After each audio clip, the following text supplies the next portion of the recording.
Hey everybody, how's it going, my fellow alien lovers? What if I told you we have the strongest possible evidence for extraterrestrial life, literally talked about a couple days ago? Now, ladies and gentlemen, as you all know, I love aliens, I love UFOs, I love anything to do with that esoteric side of the internet, okay? You know what I love watching? Flat Earth stuff, okay? I may not believe it, but I just love to consume wild stuff on the internet, okay? But I'm one of those people that believes in aliens and UFOs because realistically, I think that the world would be pretty boring if we lived all by ourselves and are lonesome. In fact, it wouldn't just be boring, I would think that that would be downright scary. Have you ever heard of something known as the Fermi paradox, for instance, ladies and gentlemen? It's basically the discrepancy that between the lack of conclusive evidence of advanced extraterrestrial life, advanced like us, who develops technology and crazy things and possibly goes into space down the road, and the apparent high likelihood of its existence. Those affirming the paradox generally conclude that if the conditions required for life to arise from non living matter are as permissive as the available evidence on Earth indicates, then extraterrestrial life would be sufficiently common. But basically, the idea is that maybe there is some great filter, maybe there's something out there that prevents life from accelerating past a certain point. Is there something where if you leave your planet, maybe you piss off something, or maybe you are caught in some filter that kills you immediately? I mean, there's people that theorize that as soon as a society develops nuclear technology or weapons, that is basically the first step to their actual extinction. Now, look, I play a game series called Mass Effect pretty religiously, and if you have ever played Mass Effect, it's literally the Fermi paradox, effectively on crack, right? The idea that there is some galactic race out there absolutely destroying anything synthetic that exists. And if you're too dumb to get out into space, then you probably won't know it exists until you finally develop that level of technology. So I guess that's basically one of the scariest things imaginable. And it's one of the reasons why I always like to really get excited about anything involving possible aliens. Like one day in my lifetime, as unlikely as it is, I hope to one day hug an extraterrestrial, okay? All right, maybe that won't happen. Probably won't, okay? So to give you an idea, the James Webb Space Telescope, one of the most powerful telescopes to look into the world beyond, created so many amazing images that showcase our galaxy, our planets, our solar system, our space around us in such beautiful detail. Yeah, well, they actually developed methane and carbon dioxide in the atmosphere of a planet known as K2-18b, an exoplanet that's literally 8.6 times larger than the rock we are currently sitting on, ladies and gentlemen. That is exciting to see. Now, maybe like, hold on a minute. Okay, hold on. Is this life First of all, we haven't even confirmed the life, okay? We just have like a brief, faint smell of life, and we have to actually end up confirming it. So, for instance, this is what the planet looks like, K2-18b, okay, this exoplanet right over here. So, thanks to NASA and their 3D view of what this planet looks like, this is it, a potentially rocky world larger than Earth. So, how far is this planet from us? It's 124 light years away, okay, so it's quite a bit distance, okay, you're not going to be you're not going to be traveling here anytime soon. But to give you an idea of what their system looks like, it seems like they've got maybe one other planet. It seems like a moon. And it's a really small system, not much like our solar system, to be honest, where we have a lot of interesting planets and whatnot. And of course, if we go back to the planet over here, ladies and gentlemen, that's what it pretty much looks like. So what they had said was, our findings underscore the importance of considering diverse habitable environments in the search for life elsewhere. So traditionally, the search of life on exoplanets has focused primarily on these rocky planets, okay? But they've got larger Hycean worlds that are significantly more conducive to atmospheric observation. Now, what the fuck is a Hycean world? Well, ladies and gentlemen, we're going to use good old-fashioned research to understand this. A Hycean planet, for anybody that doesn't know, is a type of planet that features a liquid water ocean underneath hydrogen-rich atmosphere. Okay, so this is, I guess, what the artist depiction of what a Hycean planet is. If you ever have that game called Space Engine on Steam, you probably can see all the Hycean planets you actually want. So what they said was the abundance of methane and carbon dioxide and the shortage of ammonia support the hypothesis that there may be an ocean underneath K2-18b. And so basically those initial observations we just have, if you can actually discover them a little bit further, may lead to us potentially discovering life there. So, okay, it lies in a habitable zone, and it's now known to harbor carbon-bearing molecules. So that doesn't necessarily mean the planet supports life, okay? It's not entirely what it is. Before anybody clickbaits you into saying, if somebody on YouTube says we found life, they're lying, okay? We found the possibility of life. A faint beat, if you will. So to cut through the actual clickbait here, the planet's size, okay, means that the planet's interior largely contains a large mantle of high pressure ice. So again, possible water, right? So if you have a lot of this kind of stuff, it's possible that the ocean might be too hot to be habitable or even be liquid, right? So although this kind of planet does not exist in our solar system, right, sub-Neptunes are the most common type of planet known so far in the galaxy. So we have obtained the most detailed spectrum of habitable zone sub-Neptune to date. And this allows us to work out the molecules that exist in the atmosphere. I mean, and the kind of atmospherical stuff that they've got going on, they got methane, they've got carbon dioxide, and they've got carbon and dimethyl sulfide, carbon dioxide and dimethyl sulfide. So a lot of these things are gearing out to actually lead to the possibility of, again, some form of life existing. Remember, on this planet, if you follow the logic of evolution, we all must have started from some tiny organism in the primordial goo, so to speak, right? And if you're looking at just human beings, right, we went through hundreds of millions of years of actual evolution to get to the stage where we're at, right? Like Homo sapiens. So whatever exists, even in the most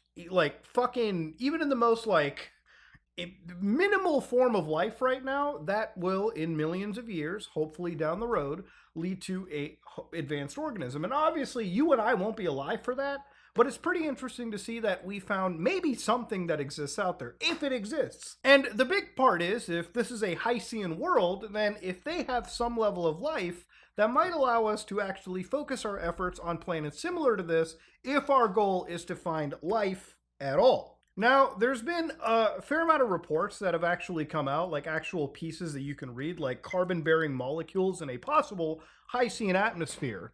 Now, this is probably something where a Professor Dave type or a real scientist on this platform can probably help explain better. Like I said, I'm just an excited alien-loving guy. But to give you an idea, what is the percentage, Mutahar, of all these aliens possibly existing, this life, so to speak? Well, according to it, the researcher said that these observations have reached a 3 sigma level of significance. So what does a 3 sigma level mean? Well, before we let the TikTok alpha bros come here, this means there's just a 0.3% probability that they occurred by chance. To confirm a discovery, scientists typically require a 5 sigma significance level, where there is a below a 0.00006% probability of occurring by chance. Now, obviously, if that number seems incredibly high, it really does at first glance, but obviously for scientific reasons, you need to have as close to 100% as possible. So more science is required just to make sure nothing here was absolutely a situation by chance.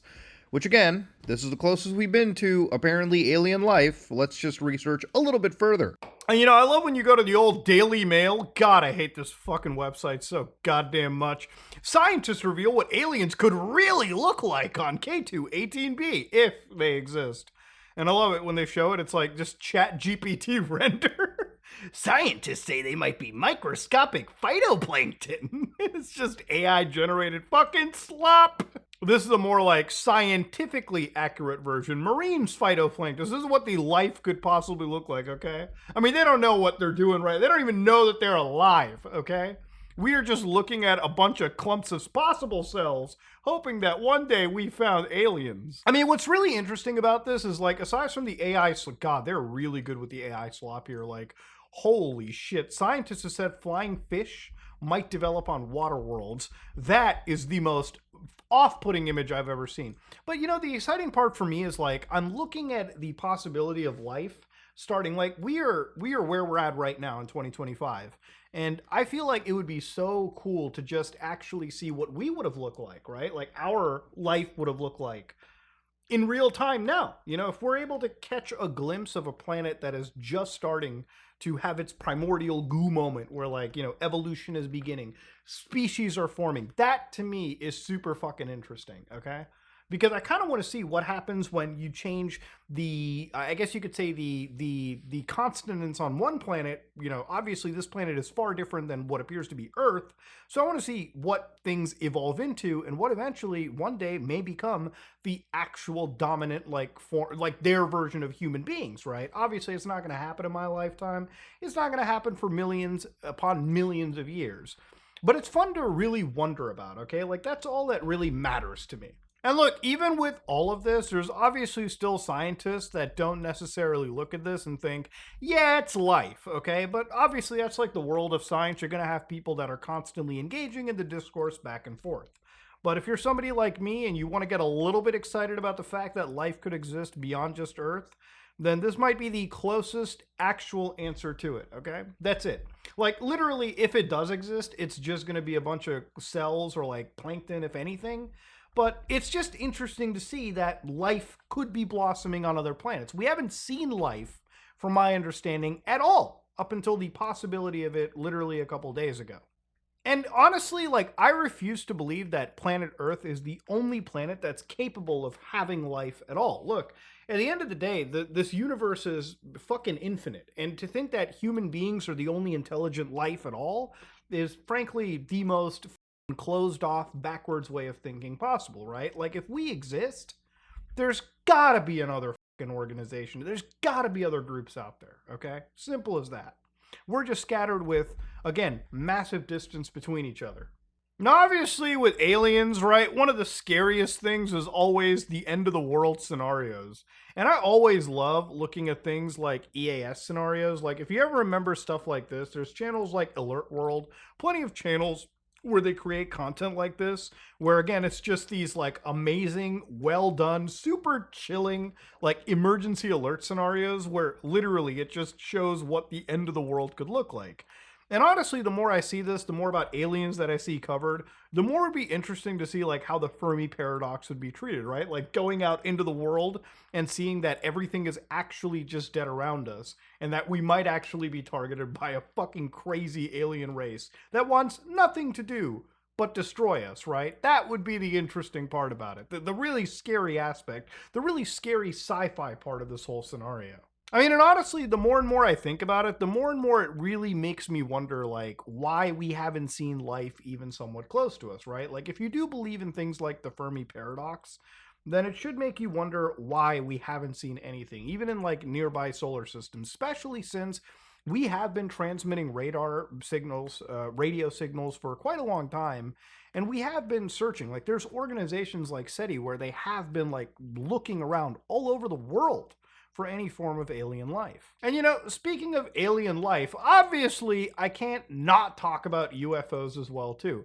I mean, in the last couple hours, one of my favorite subreddits in the world, r/UFOs, decided to showcase apparently a UFO that they found, a possible Alamau ship, a spherical UFO. Now, this image you're seeing over here is apparently that spherical UFO that was captured in Buga, Colombia. So 10 days ago, this one channel, Germany company, uploaded this video 10 days ago. And again, this is the actual footage. I mean, literally, if you look very carefully on this, you almost can't, like, deny. Look at that shit. That is apparently the UFO. It's a spherical fucking floating object just wilding around. Now, it could be a balloon with helium in it that's just, you know, floating around in the world. But it also could be an alien ship that's sent to spy on humanity. Now, again, it's just floating around. It is what it is. I mean, look at that go. You can't just disprove that at all. Like, that has to be real alien stuff. That has to be a real spy satellite, okay? You know, forget foreign government spying on us. That's a possible ALMAO. You know, it's crazy how like the range of life in our universe can go from phytoplankton all the way to the funniest UFO videos we've seen happen all the time. So I love this one. Do you think that spherical UFO sighting is real or a hoax? So it appears to be an object that descended in Buga, Colombia. So here you got a bunch of scientists like looking carefully at it, and it's got like actual like it's got an actual design to it, you know? It's got like some weird Klingon shit going on here.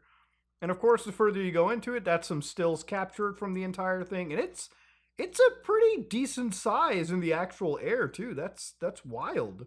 Now, obviously, I think the important part about any of these UFO things is to look up what the actual German like laboratory company really is. Like they have this name, like German Laboratory Company, and I'm wondering what they are. So they got their URL right here, and if I open it up real quickly, like their webpage should be loaded up.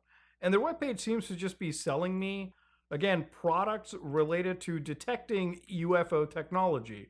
So you got these, I don't even know what the Pharaon P3000 is, but it does kind of seem like they're a website designed to selling these products. I don't know if these products actually even work for UFO detection, but granted that they've had a UFO sighting, and this is mostly their website, I'm beginning to wonder if this is not just some crafty method for them to like sell a bunch of these like detection tools out there. But yeah, this UFO stuff I saw was floating around, and I kind of wanted to really look into it. Like, I'm looking at the actual engravings for this kind of thing really quickly, and I'm starting to wonder, like, if this possibly isn't just AI.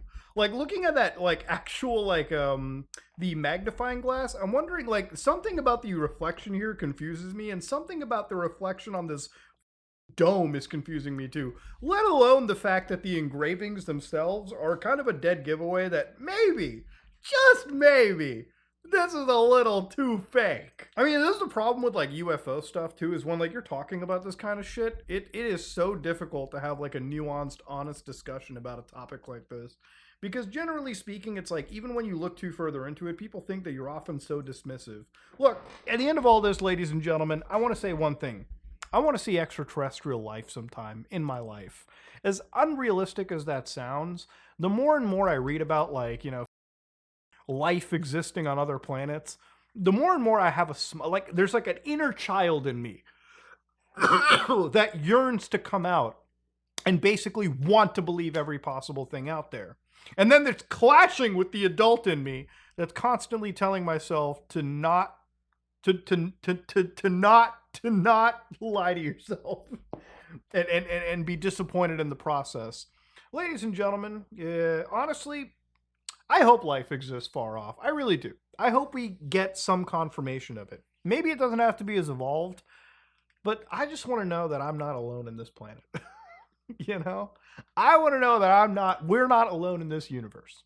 So let me know what you think about this video in the comment section below. If you like what you saw, please like, comment, and subscribe. Dislike if you dislike it. Let me know if you thought that UFO was real. I would love to see the discourse here. If you like what you saw, please like, comment, and subscribe. I am out.